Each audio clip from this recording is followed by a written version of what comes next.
आदरणीय प्रधानमंत्री जी, जिन्होंने बिहार के विकास के लिए, जैसे देश के विकास के लिए,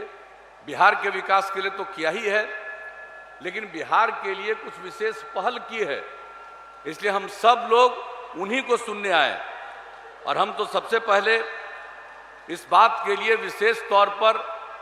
आपके समक्ष हम जरूर बधाई देना चाहते हैं। ये जो कोरोना का संक्रमण हुआ है पूरे दुनिया में और उसके बाद उसके रोकथाम के लिए जो आदरणीय प्रधानमंत्री जी ने देश में करने की कोशिश की है और जिस प्रकार से बिहार में भी काफ़ी मदद मिला और हम लोग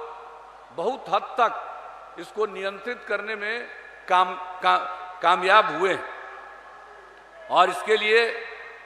रिकवरी रेट बिहार में 95% से भी ऊपर है और जो सब प्रकार का टेस्ट हो रहा है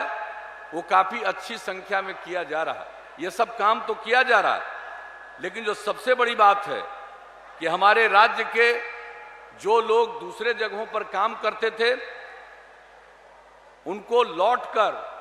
अपने राज्यों में जाने के लिए और खास करके बिहार के लिए विशेष ट्रेनों का इंतजाम किया गया और बड़ी संख्या में लोग आए। और यही नहीं, जो सारे राशन कार्ड धारियों को जो पीडीएस के अतिरिक्त यानी अप्रैल से ही शुरू हो गया है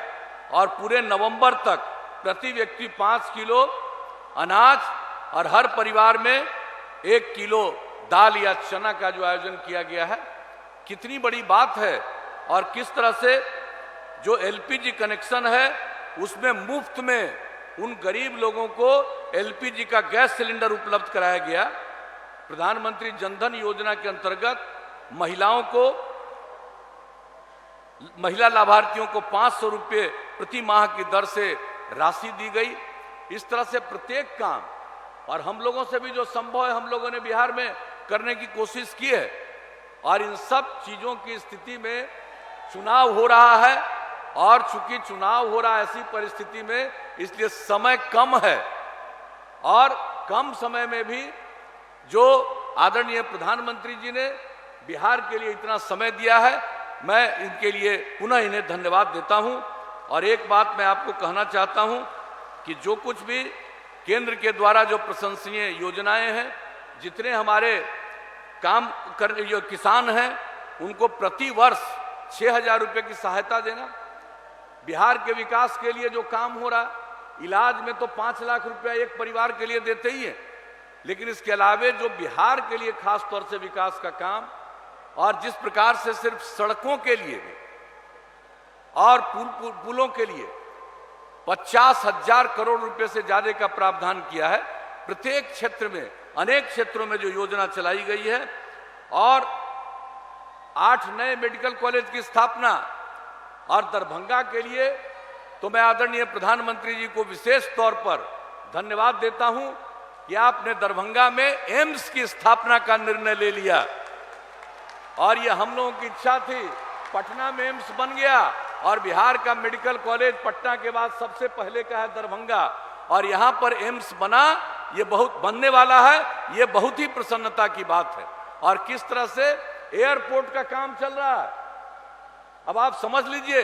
दरभंगा में जो सिविल एयरपोर्ट होगा, आप जान लीजिए कितनी बड़ी संख्या में। मुझको तो पूरा भरोसा है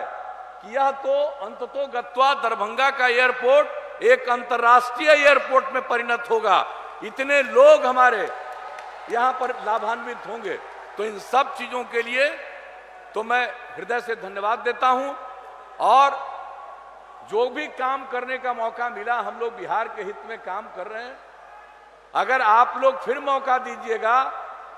तो आदरणीय प्रधानमंत्री जी नरेंद्र भाई मोदी जी के नेतृत्व में जो देश चल रहा, हम लोग बिहार को भी तरक्की के रास्ते पर ले जाते रहेंगे और केंद्र का जो सहयोग और आप सब लोगों का एक दूसरे के साथ मिलजुल कर प्रेम और भाईचारे के साथ जो बिहार में काम करने की कोशिश की, महिलाओं को जिस तरह से हम लोगों ने जागृत किया, सबको मिला करके